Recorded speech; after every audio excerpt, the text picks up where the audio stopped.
Hold on, you won the funniest black comic in San Diego competition. Okay. And it was a landslide. It wasn't even like close. It wasn't like, well, how'd the white guy win? They go, he better win.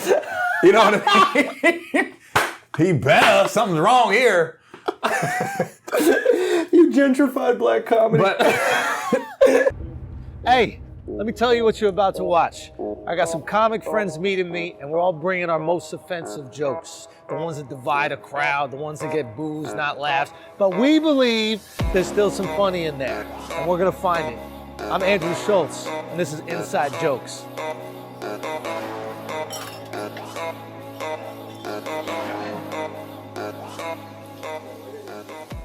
it was weird. I had two different worlds. I had the comedy store world, the mainstream guys. Yeah.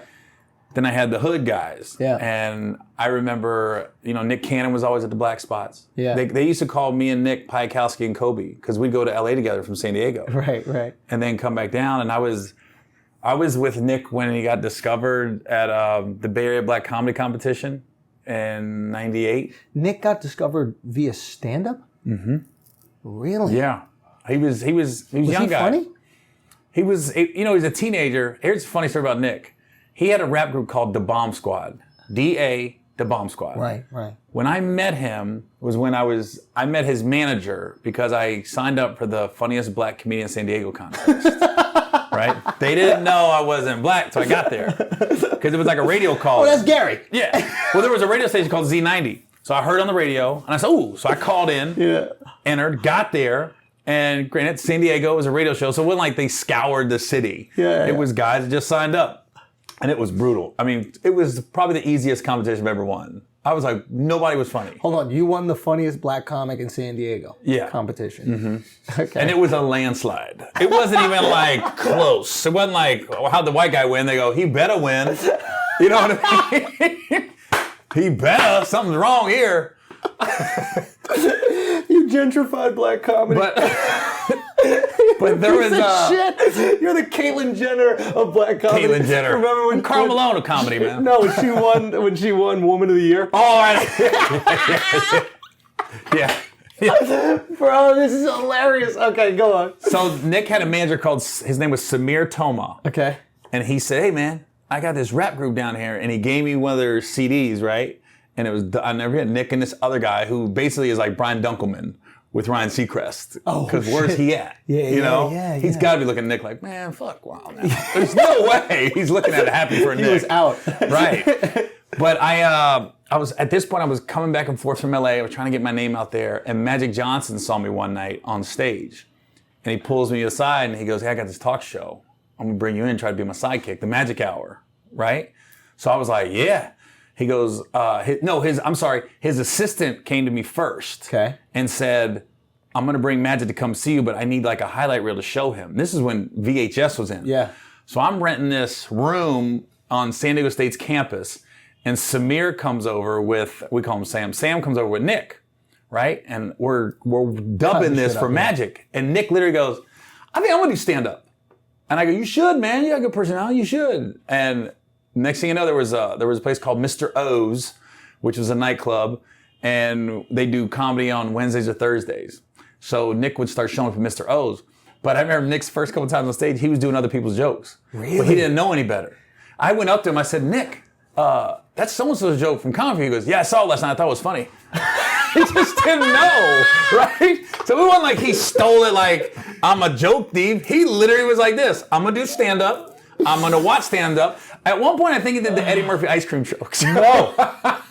I want to say he did at one point, but he just didn't know. He didn't know better. It was innocent. He was 17. Bro, I was in Copenhagen and I was doing shows out there, and they were telling me when comedy first came to Copenhagen, they were just doing American comics acts. And there was a guy in Copenhagen that had to go to a guy from another city in Denmark and say, he's like, hey, yeah, I'm the Carlin guy. The Carlin?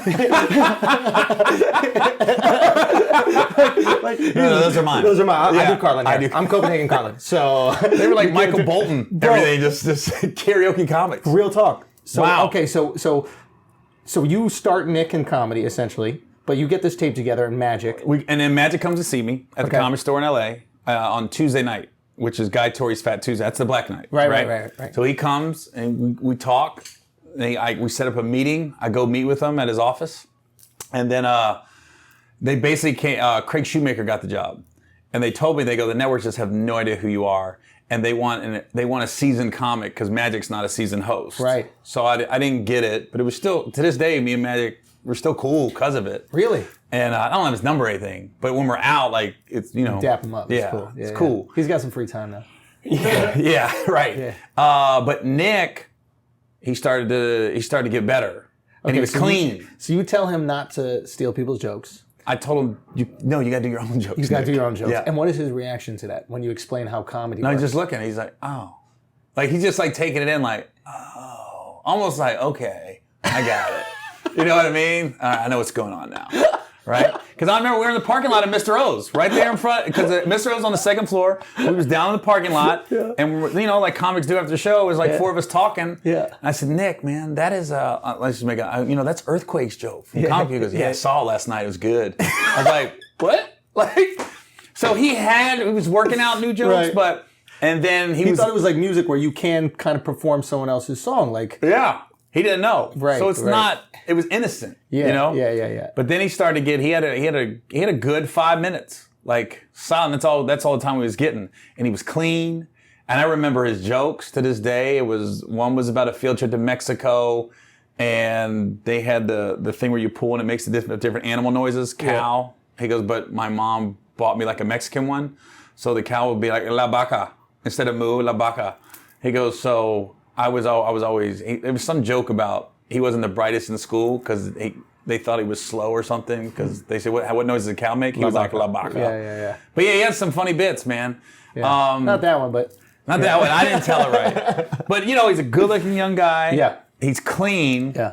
And we go up to business savvy, industrious from the beginning. Yeah. Well, he was already rapping. He was already on stage. Right. He opened up at like 15 for Outcast at the San Diego State Fair or something. Okay.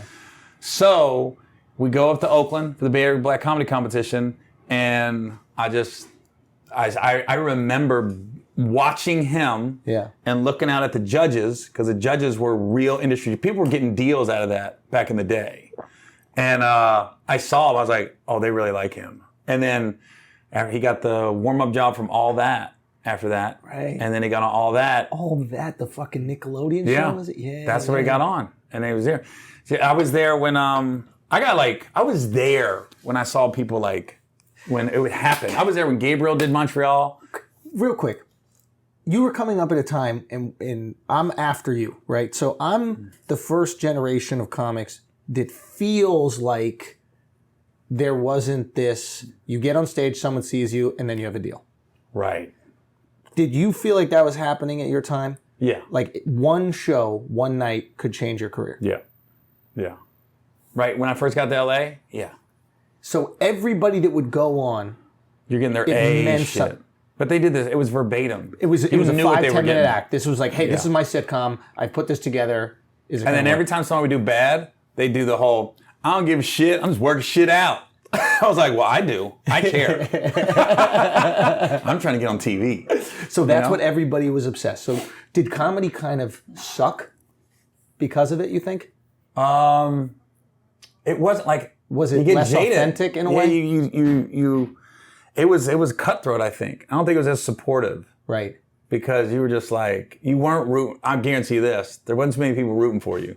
When they saw a network exec in the audience, and you were like, there was literally comics like, they might smile in your face, but you could tell the energy was off, man. Right.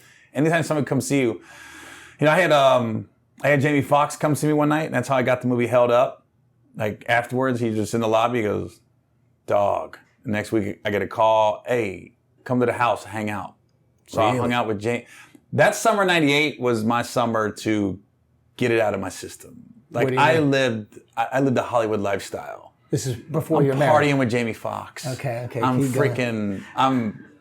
was living with a drug dealer, didn't know it. He's got life in prison now. Really? He's still my boy. You know? Can you say who? Well, his name was Face. Oh, okay. As everybody called him. Like that first year in LA, like banging bitches everywhere, and I was obsessed with like fucking around with girls on TV. Wait, you want to fuck made for TV pussy? Like, I just want a TV girl. I wasn't even like, fuck, I just want to kiss everybody. Who'd you? You know what I mean? I was like, hey, I kissed Lark Voorhees. The black girl Saved by the Bell. I just tongued her down, man. It was awesome. Gary, you would take down the one black chick and Saved by the Bell. And then who was the one? Who else you take down? We went on a. I didn't take down, but we went on a couple dates, and she passed away. It was so sad. It was the girl from Family Matters. She was Urkel's girlfriend on Family Matters. And I think Darius was dating her. I don't remember this girl. Like, we went on a couple dates. Really? Like, real dates. All black chicks. All black chicks. Always yeah. been into black chicks. Always. Ever sleep with a white girl? Once. 96. Yeah. You started comedy Met her year at after. TGI Fridays. Wait, really? You've only slept with one white girl? One white girl. In your whole life? Mm-hmm. Really? Yeah. You're about this. About this life. You're about this life.